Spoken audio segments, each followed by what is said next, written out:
الحمد لله وحده لا شريك له والصلاة والسلام على من لا نبي بعده أما بعد فأعوذ بالله من الشيطان الرجيم بسم الله الرحمن الرحيم محمد رسول الله صدق الله العظيم وقال النبي صلى الله عليه وسلم أنا آخر الأنبياء وأنتم آخر الأمم او كما قال علیہ الصلاۃ والسلام۔ یوں بھی عبادت ہوتی ہے، ہم یوں ہی عبادت کرتے ہیں، یوں بھی عبادت ہوتی ہے، ہم یوں ہی عبادت کرتے ہیں، ناموس رسول اکرم کی ہم جان دے کر حفاظت کرتے ہیں، ناموس رسول اکرم کی ہم جان دے کر حفاظت کرتے ہیں۔ اپنا نہ سمجھے کوئی ان کو، اپنا نہ سمجھے کوئی ان کو، یہ دشمن ہے دین و ملت کے، یہ دشمن ہے دین و ملت کے، یہ منکر ہے ختم نبوت کے، توہین نبوت کرتے ہیں۔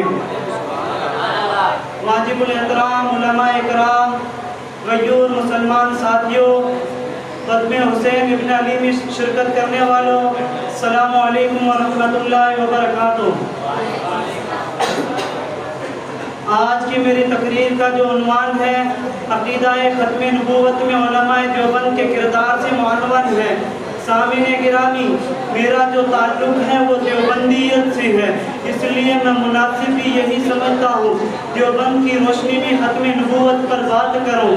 میں نے آپ حضرات کے سامنے آیت مبارکہ تلاوت کی، محمد رسول اللہ، اس میں ایک لفظ محمد ہے، ایک لفظ رسول ہے اور ایک لفظ اللہ ہے۔ تو میں کہوں گا ہمارے ایمان کی بنیاد ایک پیغمبر کی ذات ہے، ایک پیغمبر کی بات ہے، دیوبندیت کا عقیدہ ہے۔ پیغمبر کی ذات بھی جنت سے آئی ہے، پیغمبر کی بات بھی جنت سے آئی ہے، دیوبندیت کا عقیدہ ہے۔ پیغمبر کی ذات بھی معصوم ہے، پیغمبر کی بات بھی معصوم ہے، دیوبندیت کا عقیدہ ہے۔ پیغمبر کی ذات بھی بے عیب ہے، پیغمبر کی بات بھی بے عیب ہے، دیوبندیت کا عقیدہ ہے۔ پیغمبر کی ذات کو ماننا ایمان ہے، پیغمبر کی بات کو ماننا ایمان ہے، دیوبندیت کا نظریہ ہے۔ لفظ محمد کو دیکھ تو کوئی نقطہ نہیں، لفظ رسول کو دیکھ تو کوئی نقطہ نہیں، لفظ اللہ کو دیکھ تو کوئی نقطہ نہیں۔ جبھی تو میں نے کہا خدا نے پیغمبر کی ذات کو بھی بلا عیب بنایا،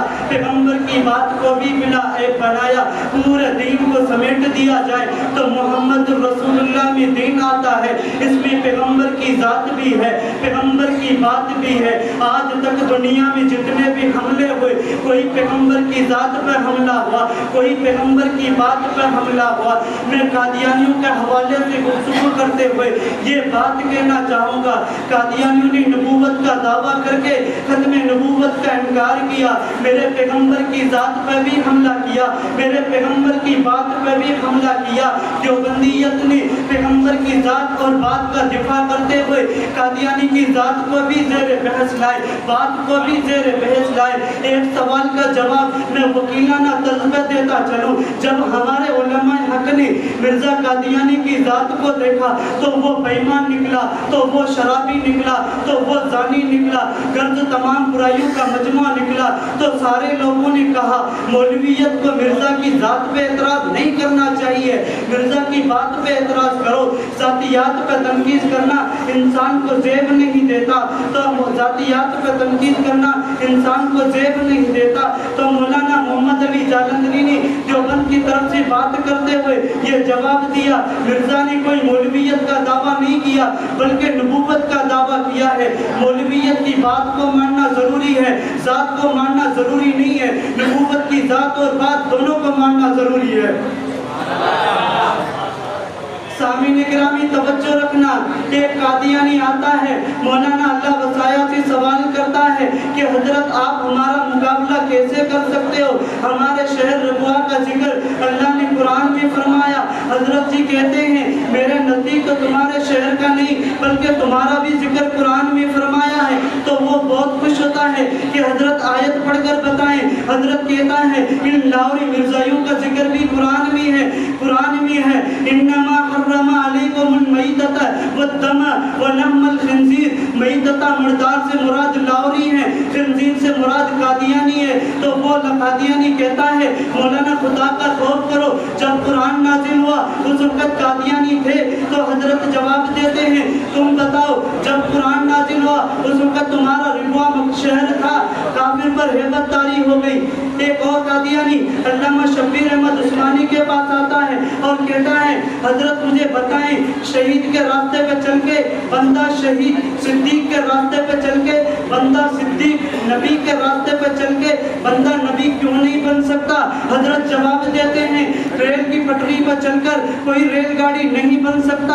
اللہ نے قرآن میں شہد کی مکھی کو حکم دیا فصلوں کی سبل ربی کی ذللا، مکھی اپنے رب کے سیدھے راستے پہ چلتی ہے، اگر مکھی اپنے رب کے سیدھے راستے پہ چلنے کی وجہ سے کیا رب بن سکتی ہے؟ تم خود مرزائیوں نے لکھا ہے صحابہ نبی کے رنگ میں رنگے ہوئے تھے، یعنی نبی کی اتباع کے کامل نمونے تھے، تو پھر نبی بننے کا کن کو حق تھا؟